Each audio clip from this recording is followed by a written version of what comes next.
Today I'd like to read from two verses in the book of Job. Job chapter 1, verse 21, and then Job chapter 13, verse 15. Job 1:21. And he said, "Naked I came from my mother's womb, and naked shall I return there. The Lord gave, and the Lord has taken away. Blessed be the name of the Lord." And then the first half of chapter 13, verse 15. "Though he slay me, yet will I trust him." Over the last week, I have given considerable thought to God's sovereignty. It is something that I enjoy thinking about and searching the Scripture about, because you cannot ponder the depths of the sovereignty of God. And I think also we need to understand that in a short devotional like this, it really is impossible to plumb the depths of the sovereignty of God. But I think it's also important for us to understand that a right and biblical understanding of the sovereignty of God causes us to confess, as the psalmist says in Psalm 18, verse 2, "The Lord is my rock and my fortress, my deliverer, my God, my strength in whom I will trust, my buckler and the horn of my salvation and my high tower." Or Psalm 31, verse 3. "For you are my rock and my fortress, therefore for your name's sake lead me and guide me." And I think it's also important for us to understand that to be rightly grounded in the sovereignty of God also grounds us in our prayer lives. And like Job, we can make no sense of this pandemic or other horrific situations apart from a good, solid understanding of God's sovereignty, at least to some degree in our lives. And if there is anything that this pandemic should do in our lives, it should cause us to think deeply and profoundly and biblically about our God, and to understand, as the prophet Isaiah says in Isaiah 55, verses 8 and 9, "For my thoughts are not your thoughts, nor are your ways my ways, saith the Lord.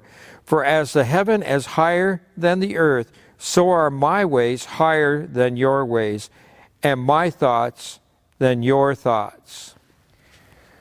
And so to have a complete understanding of the sovereignty of God would be to understand the complete nature of who God is. And that's beyond us. But the Scripture is clear that God is sovereign. But the problem that you and I face is the flesh. Because you see, the flesh doesn't like the sovereignty of God, because the flesh wants to be sovereign in and of itself. But the problem with that, of course, is all that can do is leave us hollow and wanting. And of course, the flesh, because of its desire for its own sovereignty, accuses God of being unfair in his sovereign purposes. The Apostle Paul talked about that very issue when he was talking about the doctrine of election in Romans chapter 9, verses 19 and 20. "You will say to me then, why does he still find fault? For who has resisted my will? But indeed, O man, who are you to reply against God? Will the thing formed say to him who has formed it, why have you made me like this?" And so what Paul is saying here, in the form of a question, is not the Creator sovereign over his creation? And of course he is.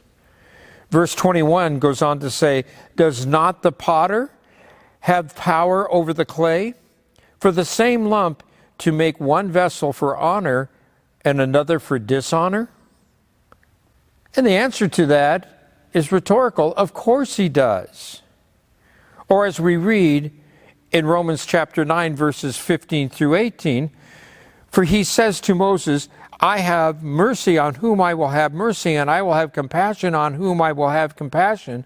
So then it is not him who wills, nor of him who runs, but of God who shows mercy. For the scripture says to Pharaoh, for this very purpose I have raised you up, that I may show my power in you, and that my name may be declared in all the earth. Therefore, he has mercy on whom on whom he wills, and whom he wills, he hardens. These are hard concepts, but they're important concepts for us to grab a hold of us. And of course, what happens here is our flesh cries out, that's unfair.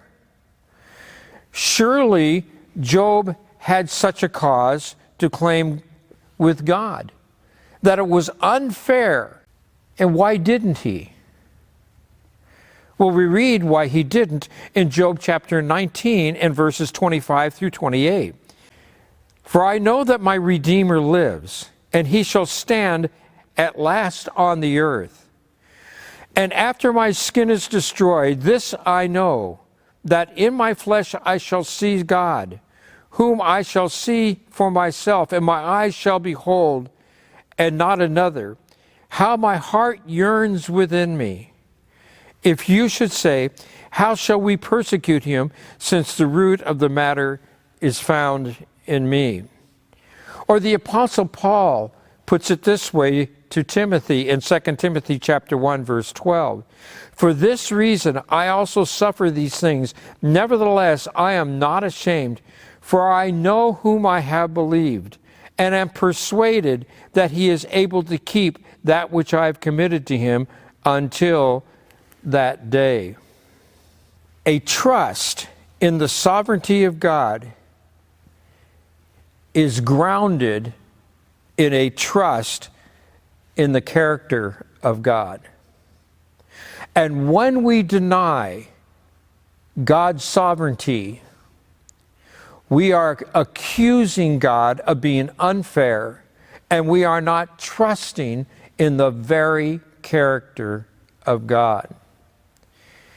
And that is why the psalmist was able to say that the Lord is my rock and my fortress and my deliverer, my God, my strength in whom I will trust, my buckler and the horn of my salvation and my high tower.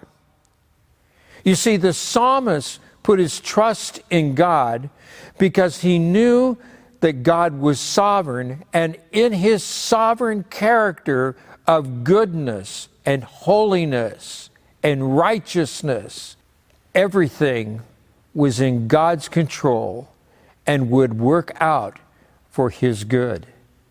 And that is true of you and I. Run to God's sovereignty. Place your trust there. Pray to a sovereign God and rest in him.